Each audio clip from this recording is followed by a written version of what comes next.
अनुसूचित जातीच्या आरक्षणाचं उपवर्गीकरण झालं पाहिजे या मागणीसाठी जे आहे ते छत्रपती संभाजीनगरमध्ये मोर्चा काढण्यात आलाय। आपण बघतोय या ठिकाणी जे आहे ते मोठ्या संख्येने मोर्चेकरी एकत्र आलेत आणि जोरदार घोषणाबाजी करताना आपल्याला पाहायला मिळतात। शहरातील आमकास मैदान ते विभागीय आयुक्त कार्यालयापर्यंत हा मोर्चा काढला जाणार आहे। गेल्या काही दिवसापूर्वी जे आहे ते आरक्षणाचं उपवर्गीकरण झालं नाही पाहिजे यासाठी मोर्चा काढण्यात आला होता आणि आता उपवर्गीकरणाच्या समर्थनात हा दुसरा मोर्चा आपण छत्रपती संभाजीनगर शहरात पाहतोय।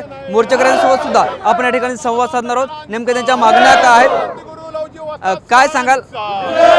आपण मोर्चा काढलाय, आरक्षणाचं उपवर्गीकरण झालं नाही पाहिजे झालं पाहिजे अशी आपली मागणी आहे।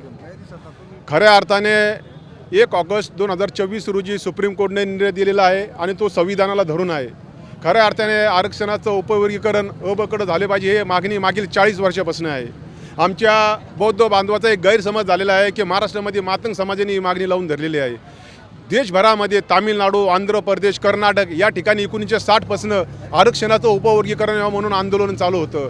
आमचे आंध्र प्रदेशचे मातंग समाजाचे राष्ट्रीय नेते मंदा कृष्णा मादिगा यांनी जवळपास 50 लाखाचा मोर्चा हा आंध्र प्रदेश व तेलंगणामध्ये काढला होता आणि सुप्रीम कोर्टाने निर्णय दिल्यामुळं आज तामिळनाडू, पंजाब, कर्नाटक आणि आंध्र प्रदेश, तेलंगणा या ठिकाणी उपवर्गीकरण झालेले आहे। त्यामुळे आमची मागणी आहे की महाराष्ट्रामध्ये सुद्धा त्वरित उपवर्गीकरण अबकड होऊन सर्वांना समान न्याय मिळाला पाहिजे। कशासाठी हे उपवर्गीकरण झालं पाहिजे? आरक्षणाचे जे 59 जाती आहेत 59 जातीच्या प्रत्येक घटकापर्यंत याचा लाभ मिळाला पाहिजे। त्याच्यामुळे हे आरक्षणाचं अबकड उपवर्गीकरण हे झालंच पाहिजे।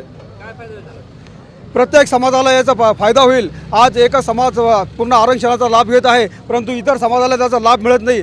त्यामुळं हे आरक्षणाचं उपवर्गीकरण जर झालं तर प्रत्येक समाजाला व 59 जातीला या आरक्षणाचा उपवर्गीकरणाचा लाभ होईल।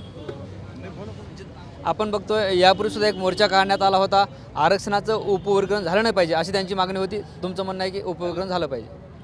नक्कीच उपवर्गीकरण झालंच पाहिजे, कारण की मातंग समाज हा मागासलेला समाज आहे। या समाजाला जर प्रवाह येण्याचा मार्ग आरक्षणच आहे। आपण बघितलं तर सगळ्या 59 जाती या सगळ्या याच्यात आहेत। मग काही जातींना याचा लाभ होत नाही असं म्हणायचं का? नाही काय 100% लाभ आमच्या समाजाला होत नाही। काही जातीला फक्त काही 2-3 जातीला ह्या आरक्षणाचा लाभ होत आहे। या आरक्षणाचा लाभ सर्व जातीला झाला पाहिजे। काय पुढची काय भूमिका असणार आहे? पूर्वीची भूमिका जी आमचे नेते ठरवतील ती। हे सगळे मोर्चेकरी होते, विभागीय आयुक्त कार्यालयावर यांनी मोर्चा काढला आणि आरक्षणाचं उपवर्गीकरण झालं पाहिजे अशी त्यांची मागणी आहे। कॅमेरा पर्सन अमित आडेसह ज्ञानेश्वर लोंढे, TV9 मराठी, छत्रपती संभाजीनगर।